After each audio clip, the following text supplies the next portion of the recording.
Testing 1, 2, 3. Testing 1, 2.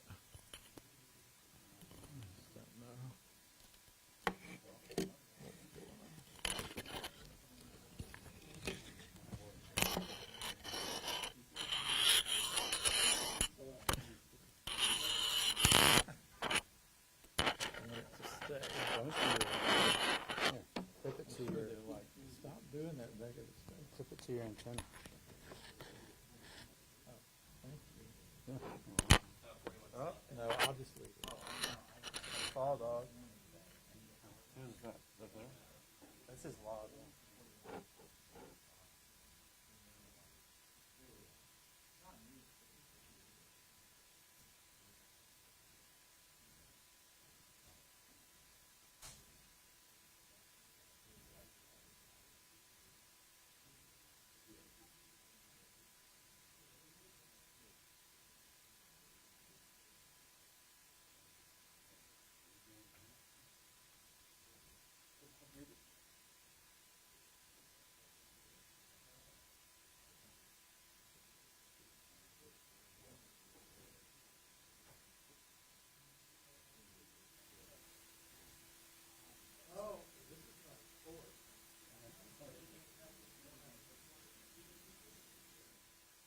Yeah, they wouldn't let me go to the nurse's thing because they thought this was something.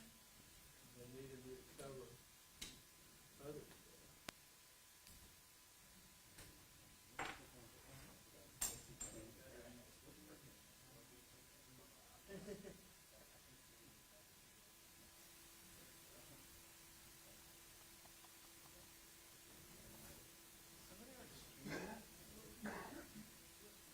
Anthony, are you already streaming this on Facebook? Yeah, both of us are. Try to catch some preview. I see. That's exactly what it is.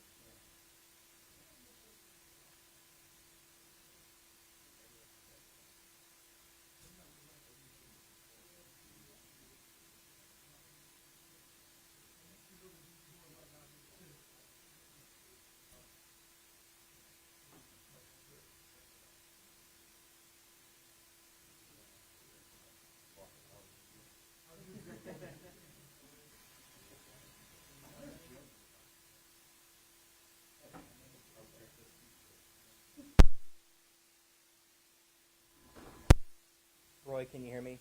Roy, let me know. You good, Roy? He's texting.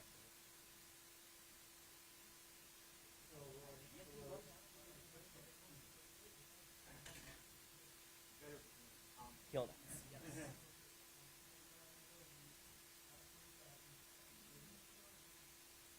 I should have known. Sorry about that.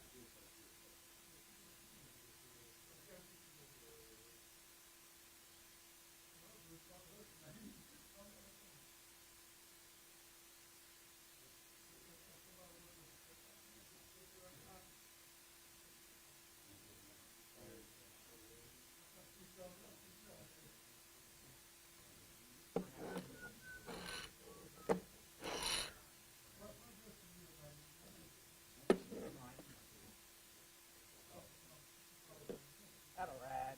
Yep.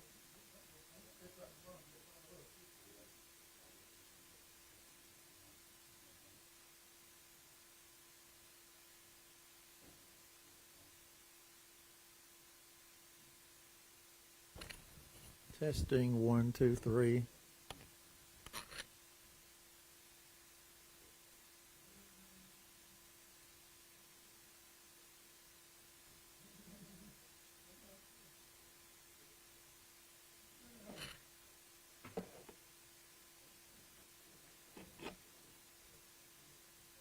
Testing 1, 2, 3.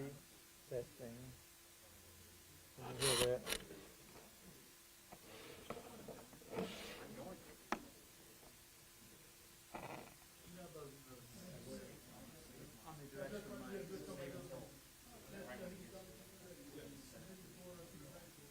I like when you guys mic the best.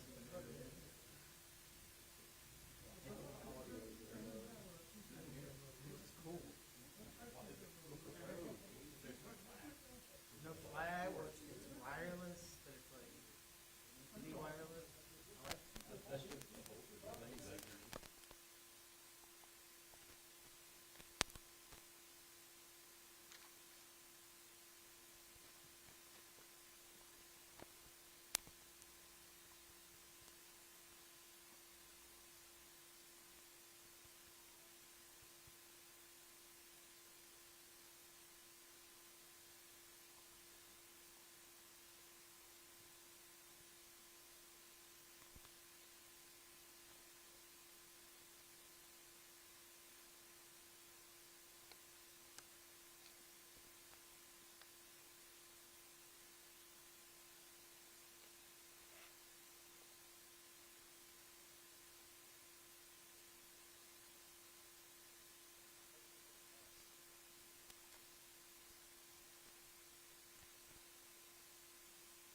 You got a spare SD card.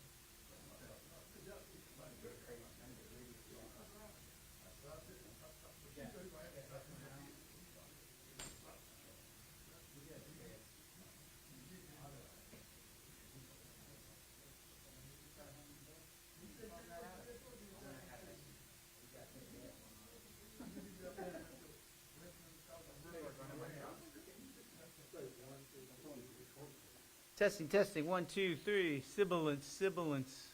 Yep. All right. The hero we didn't know we needed. Indeed.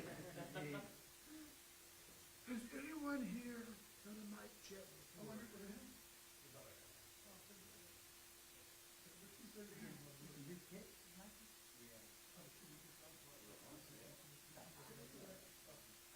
I guess I don't know what it is yet.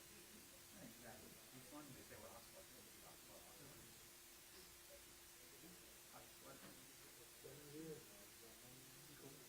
Yeah, I wish they would find mine.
especially compounded, I think, when the quarterback couldn't get rid of the ball and what anyone would consider a reasonable amount of time.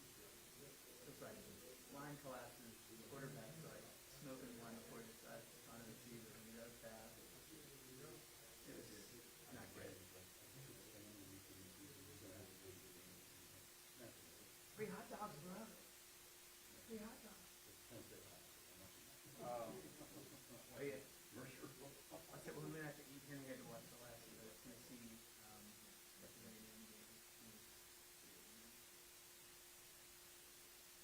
Oh, where that number goes.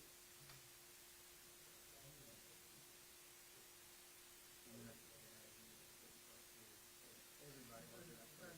Time out, everybody had a big shot. No, man. Yeah, I I've can't never even been say there but once, once they they burn. burned.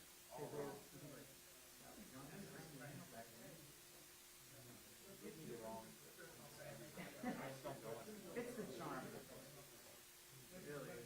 You're like Snot TV.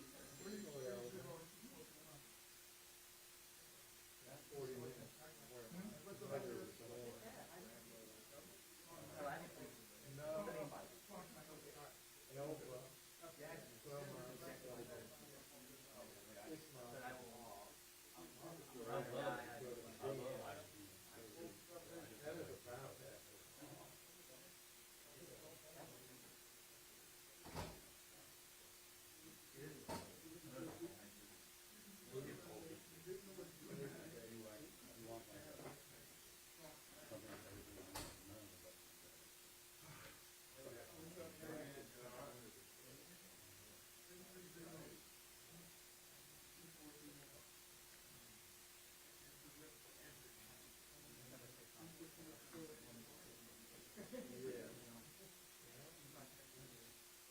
Broaden your horizon.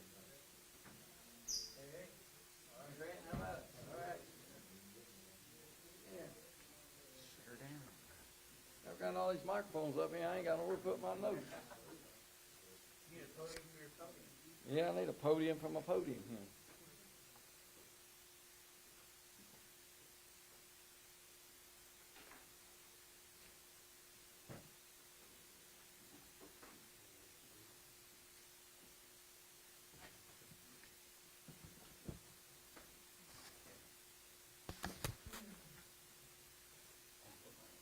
I can actually. I can put mine down.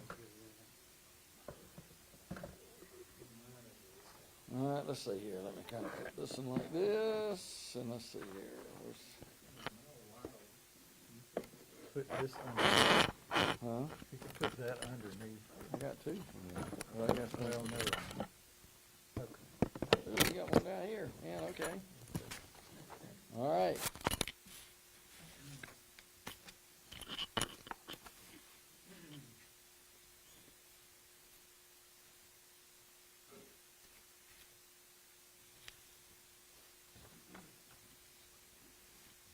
All right, and we're going to go.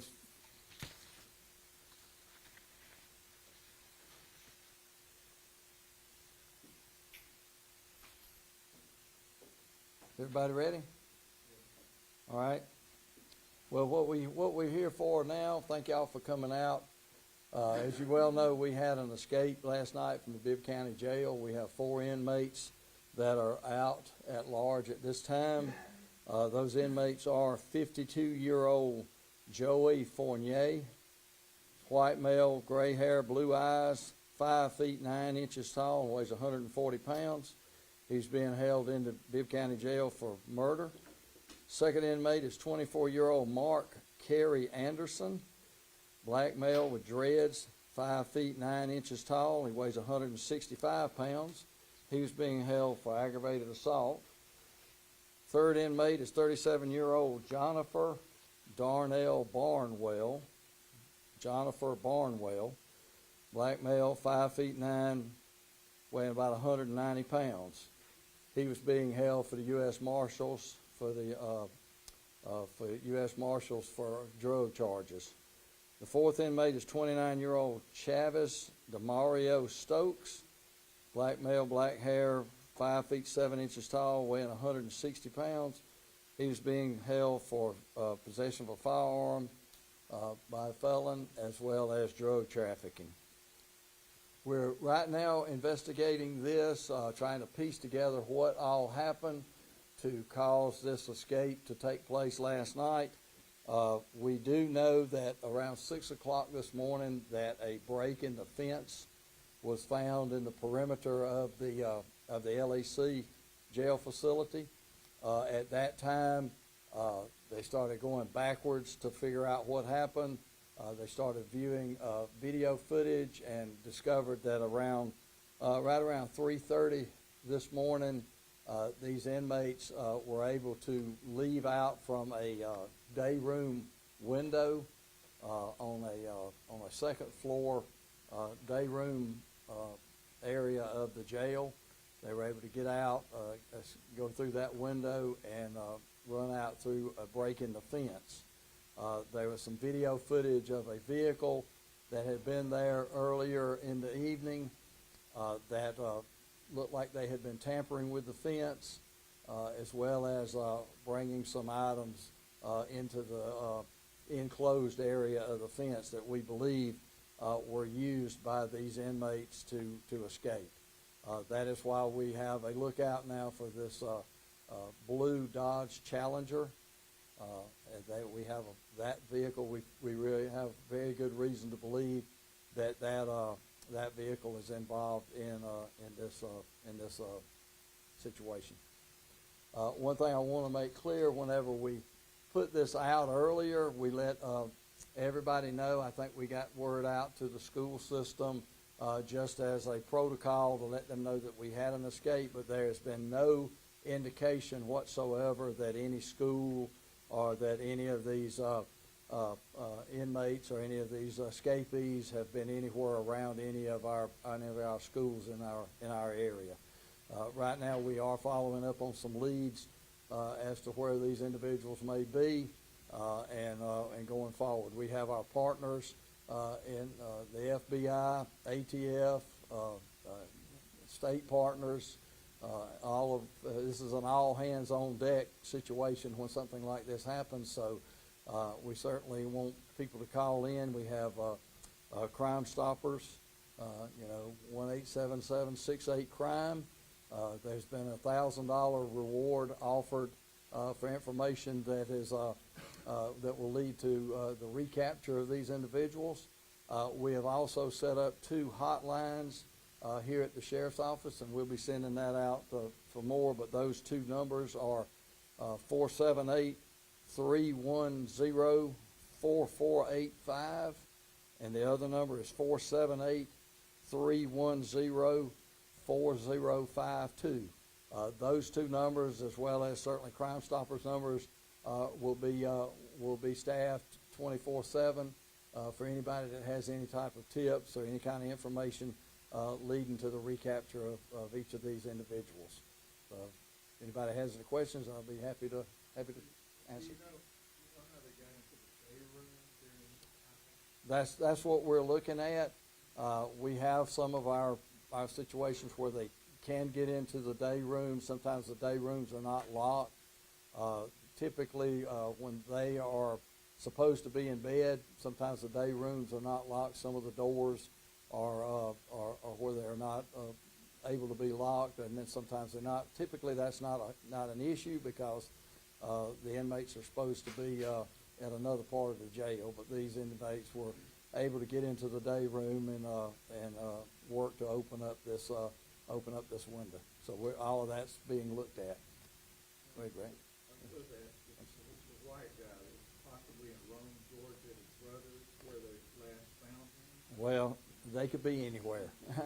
Any tip, these individuals could be anywhere. We don't know if they're all together at this point. We don't have any reason to believe that they had any type of association with each other out on the street, but they certainly had some type of association with each other in the jail.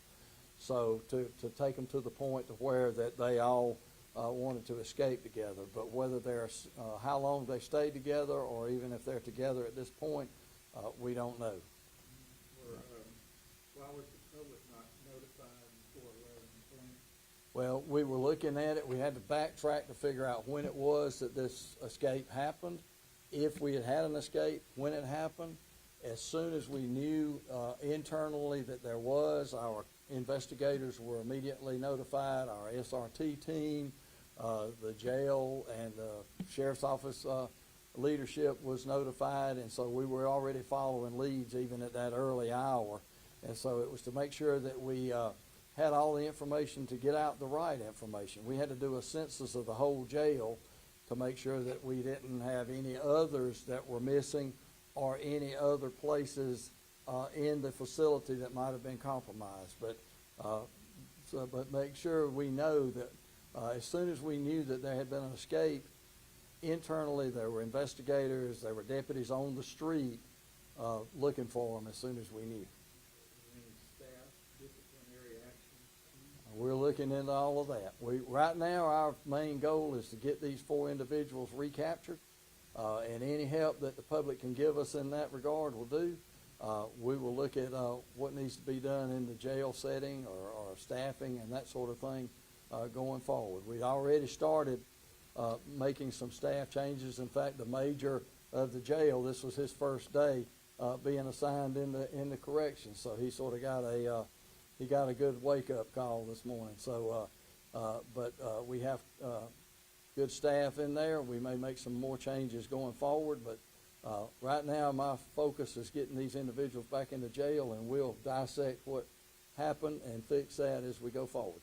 Grant, I think you had a question. How many people were staffed in the jail in 6 a.m.? Not as many as we would like. Well, but an exact number? I mean, what's adequate? There was less than 10 people working in the jail. And how many people detained currently? I'm sorry. How many people do you have detained currently? Or A what's the little over population? 800. And so that's been an issue for us. Staffing, the conditions of the jail. We have a 43-year-old jail, and this happened in the oldest part of the jail, the oldest, run-downest part of the jail.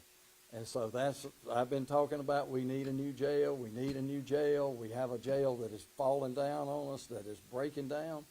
I think there's some elements of all of that played a role in this particular situation here. So not blaming anything. We're going to go back and figure out what were the causations of this and rectify those things. But there's never just one thing that causes something like this. There are several things.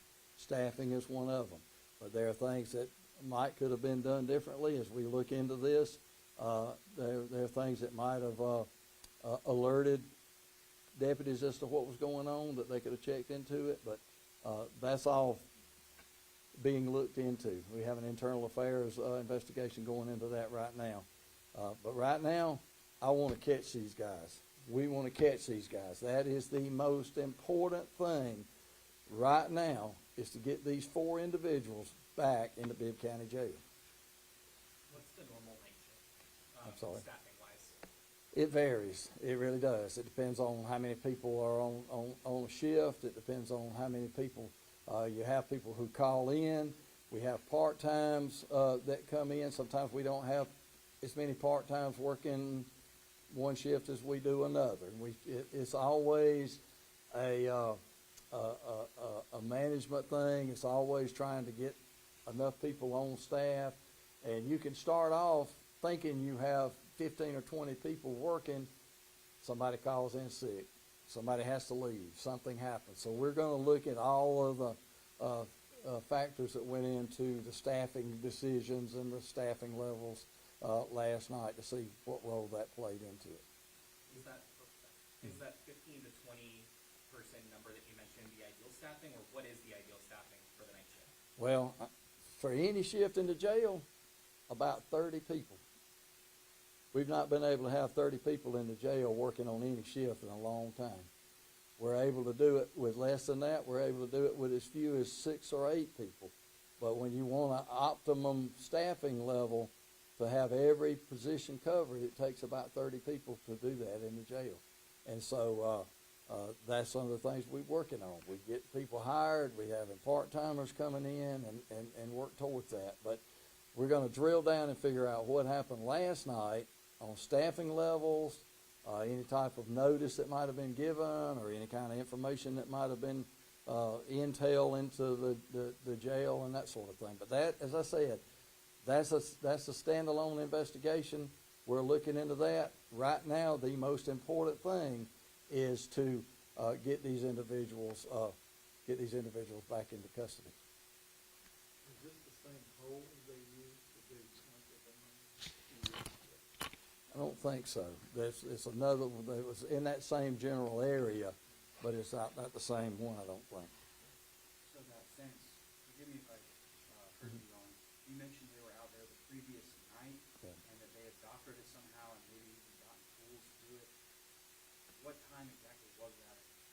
Were they supposed to be out there at that time? Well, no, now, that was somebody at the fence tampering with that. We're still looking at the video footage to see exactly what transpired at that time. But we're looking at that to think that they might have been some tampering of the fence. There was some, looks like, some items that were brought in, to the fence and then brought over to the, closer to the facility where somebody could, bring them into the jail and then, use those items maybe to help hasten their escape. So we're looking into all of that right now. But that's where that blue car comes in, and we have that on the video, and we've sent that picture of that vehicle out in lookouts, and anybody in the public that might know something about that would be very helpful to us.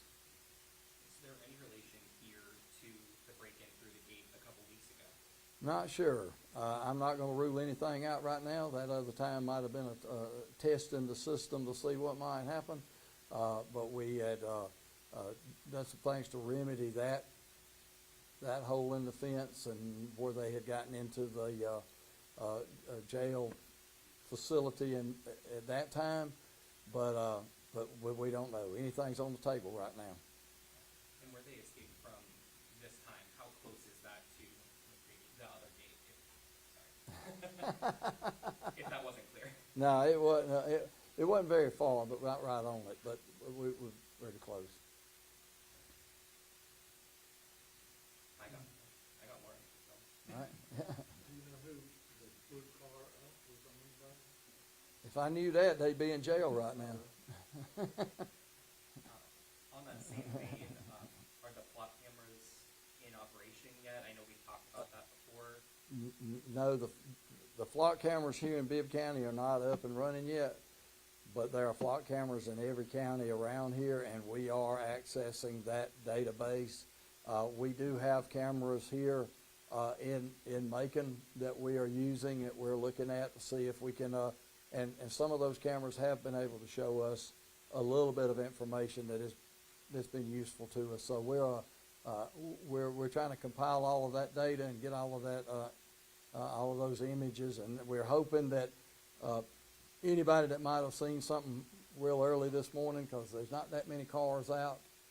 This blue Dodge Challenger is sort of a unique looking vehicle. If you've seen the picture, it's kind of a sky blue vehicle. So if anybody's seen that, we certainly would like to talk to them. Is there anything that people should do tonight? Lock their doors, check their sheds. How can people stay safe? Well, be prudent, obviously. If you see something suspicious or hear of anything suspicious, certainly look. If you hear somebody rumbling around in your shed or in your garage, it probably wouldn't be a bad idea to call and have some deputy come and check it. But typically in these types of situations, they've already planned out getting out, and they probably have somebody on the outside that has been waiting for them, so they may or may not even be in this area. There's nothing to indicate to us that they're still on foot anywhere near the jail. I mean, we've had escapes in the past where we catch them within a block or two of the facility, but in this particular case, we've not had any indication of that. We've canvassed the area all around the LEC and have not found anything. Did they use that car, the blue car, to escape? We're not sure. We saw the car We saw them run away. The car was in the parking lot and then it left. Then we see the inmates escape. So we don't know if they got into that car, maybe got into a different car, or what have you. So I can't put them right back into that same car right now. But we would sure like to talk to the person driving that car. So, quick clarification. Mhm. The time between 6 a.m. and then the 11:20 press Yeah. release, that time was that long because you're just trying to figure out exactly who it was who's gone missing? Now, we had an idea who was missing fairly closely, but that's just jail protocol. When you have an escape, you canvass the jail. But all while that is going on, we have our SRT team, our investigators, all of those individuals out already looking, because each one of these are charged with some pretty serious crimes, and one of them, Barnwell, just was sentenced to life in prison in the federal system. So he probably has some incentive to want to get out of jail. So we were familiar with all of these individuals and following leads, trying to figure out where they might be. So it wasn't like we were sitting on our thumbs. We were working within the sheriff's office and investigative and looking into jail. But we wanted to make sure that we had all of the information to give out in a, get the right information out. I'd hate to say, okay, at one time we thought only one had escaped. Then we did this, as we censused the jail, once we looked at the videos that we had, we realized we had 4. Then we had to make sure we verified which 4 it was, which ones we were. So we want to get all of those facts. But we were out on the street searching and following leads all during that time. Do when deputies are working the jail, do they do counts like they do in a prison setting periodically? Do they just constantly updating? They're supposed to count at every shift, but when this happened, it was between counts. Obviously, 3:30 in the night. They're supposed to be asleep. That's not when they should be doing block checks and that sort of thing. We're looking at when block checks were done, all of that. That's, as I say, that's all part of the internal investigation that you're doing for the jail. This is sort of like if a water pipe bursts, first thing you want to do is to stop that water flowing. Well, we've got an inmate jail burst, and we want to catch those inmates right now. That is our first priority. The jail, we have the jail on lockdown as much as we can with the facility as it is, and so we want to capture these inmates and get them back in a secure facility, and then we'll deal with whatever other factors that contributed to this escape. But you have to remember there were four people who decided they did not want to be in jail, and they made effort and made things happen to where they were able to escape. And so we want to get them back in, and then the things that we need to fix on our end are the things that contributed to this thing, staffing, the jail facility, the building itself, all of those kinds of things will be looked at. And so they're being looked at now, but right now I want to catch these folks. So you talked about when the press release went out, but I want to take it back. What time did you guys tell the school system what was going on and when they went on lockdown? What time was that? What time did y'all call the school system? I know that was. I know it, but somebody from the. It was about 9 or 10 o'clock that they were notified, and we did that as a protocol to let them know we've had escape, and then we didn't, certainly as being a partner in the community, let them know of what's happening. There was not any kind of indication that any of these inmates would even be around the school at all, but just to let them know, and then they have their set of protocols that go into play, whether it be a modified lockdown or whatever they do. That's their protocols that they followed once they got this information. But let me be clear, there's no indication, even at the beginning or now, that any of these inmates were ever around any school. You talked about the gap between the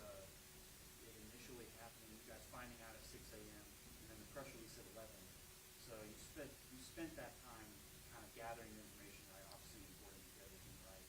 So you notified the schools at 10. How much information did you have for them then? Was it the same amount in the press It release? was pretty much the same. We had said we had 4 escapees, and that we kind of gave them a general description of what we were looking for, and that was as we were getting everything out to send to the media. And so it was all kind of working at the same time. The school system, we're gonna call them a little bit quicker and let them know, and then send out the press release. I mean, look, we want to let y'all know as fast as as soon as we found the hole in the gate, we should have called the media and said, hey, we found a hole in the gate. And then y'all going to want to know, well, did somebody escape? Well, we don't know. Hold on. What happened? How many escaped? We don't know. So we had to get all of our information together so that we had a complete picture of what happened, so that so we let you know. And so I know that we like to get it out, but while at the same time our investigators were already on the street, our SRT team, and you never know, we might have caught a break and caught 1 or 2 of them, or all of them in that interim time. But the indications are they have gone away. I don't know if they've gone from this area.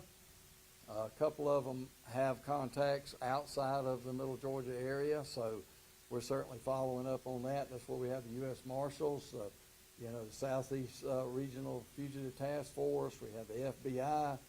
We have all types of different technologies and tools that we're using to follow up on this. And I feel comfortable that we'll be getting leads. We've been getting leads so far, and we'll continue to get them as we go forward. What processes are in place to prevent this sort of stuff? Is there some sort of alert system or anything that will tell you when they open the gate or something? Well, there's supposed to be that. That we're looking to see what happened last night. There should have been somebody that heard some tampering, and there's some indications that somebody might have, and we want to make sure that what was followed up on it. But you can guarantee that there will be a heightened vigilance on what goes on in the jail going forward. I mean, we always in that we know that there have been some things that we needed to shore up. The jail's been in the news lately. The conditions in the jail, the neutral oath, and that sort of thing. Maybe they got tired of eating neutral oath. I don't know. But that's part of what we're looking at in the jail, to see what we need to do to fix that so this doesn't happen again. Is it possible that the damage to the gate a few weeks ago maybe messed with the system somehow? No, not in that way. No.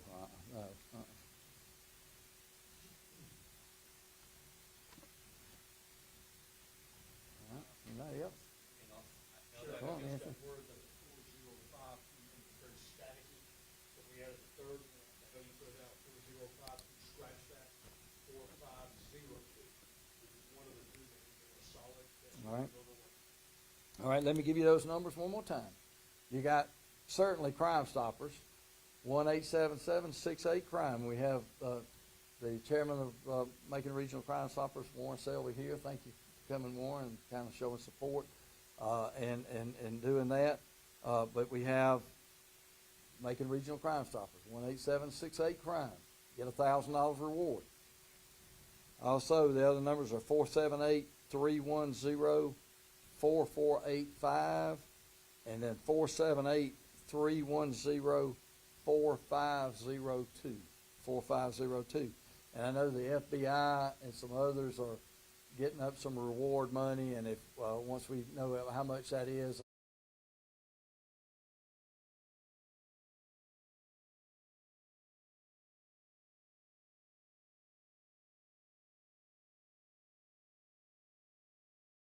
and what that's going to be, we'll be sending out a release on that very soon. Plus, we'll be sending out another flyer to everyone that kind of has their pictures and has the information and that sort of thing, and it has these hotline numbers on it also.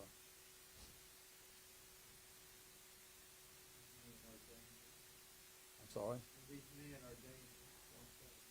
I would think that anybody who's escaped from the jail with some of these charges would be somebody that probably does not want to go back to jail, and that anybody that would want to try to stop them, a civilian or somebody that is not ready to fight, probably would just best call one of these hotline numbers and let us deal with them, because they are charged with some serious crimes. 3 out of the 4 had been in our jail several times before. So yeah, I would consider these individuals to be a little bit dangerous. One more thing to Yeah, add it. sure. Something like this, it's not going to be communicated over, landlines in the jail. Does you have anything that suggests that they might use cell phones to communicate with these people? If so, how do they get in there? That's something that we're looking into. And I'm going to tell you, I'm not going to stand up here and be so naive as to think that there's not cell phones in the jail, and that cell phones may have not played a role in this particular escape. There's not a jail in Georgia that doesn't have cell phones in it. There's not a prison in Georgia that doesn't have a cell phone in it. And so to what level that type of communications played in this escape, we're gonna drill down into that. And so yeah. Do you have an estimate of how many you think are in there? I wouldn't venture to guess. I would say more than 2 and less than 50. There's no way to know. Ask a prison warden how many cell phones are in his facility or whatever. I mean, you don't know. Every week, our deputies are doing shakedowns and searches in the jail, and they're finding cell phones. If you remember, just 3 weeks ago, we arrested one of our part-timers for bringing in cell phones and other contraband items. So it's always a cat and mouse game with contraband and cell phones and that sort of thing in a correctional facility.